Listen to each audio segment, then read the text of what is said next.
उसने घोषणा की कि युद्ध हार गया है, कि जर्मन लोगों ने उसे धोखा दिया है और वह अंत तक बर्लिन में रहेगा।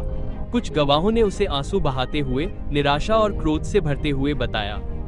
उस दिन के बाद भागने की कोई बात नहीं होती, बस अंतिम कार्य होते हैं। इस बीच उसकी पुरानी साथी एवा ब्रॉन के साथ उसके रिश्ते अपने आखिरी अध्याय में प्रवेश करते हैं। ब्रून भागने की पेशकश के बावजूद बंकर में उसके साथ थी। उसने हिटलर के साथ कई साल बिताए थे, ज्यादातर निजी तौर पर, आधिकारिक समारोहों में कभी हिस्सा नहीं लिया। अब जब रीच का पतन हो रहा है, का इंतजार है। 28 अप्रैल को बंकर में एक बुरी खबर पहुंचती है। हिनरिक हिमलर ने पश्चिमी सहयोगियों के साथ आत्मसमर्पण की शर्तों पर बातचीत करने का प्रयास किया है। हिटलर के लिए ये सबसे बड़ा विश्वासघात था। वह हिमलर की गिरफ्तारी का आदेश देता है, हालांकि तब तक यह प्रतीकात्मक था। बंकर के बाहर उसकी शक्ति चली गई थी। उसी दिन उसे बेनिटो मुसोलिनी के भाग्य के बारे में पता चलता है। इतालवी पक्षपातियों द्वारा उसे पकड़ लिया गया, मार डाला गया, उसका शरीर एक सार्वजनिक चौराहे पर लटका दिया गया। यह खबर उसे झकझोर देती है। उसने कहा कि वह इस तरह के अपमान को जीते जी नहीं सहेगा।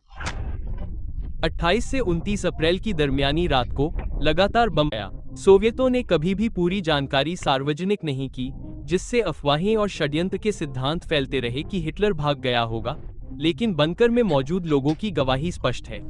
30 अप्रैल 1945 को उसकी खुद की मौत हो गई। हिटलर की मौत के बाद के दिनों में जोसेफ गेबल्स कुछ समय के लिए चांसलर बने, लेकिन वह भी सच्चाई से इनकार नहीं कर सके। 1 मई को उन्होंने बंकर में अपने 6 बच्चों को जहर दे दिया। फिर उन्होंने और उनकी पत्नी ने खुदकुशी कर ली। अन्य लोग भागने की कोशिश करते हैं और पकड़े जाते हैं। बर्लिन ने आत्मसमर्पण कर दिया। यूरोप में युद्ध 1 हफ्ते के भीतर समाप्त हो जाता है।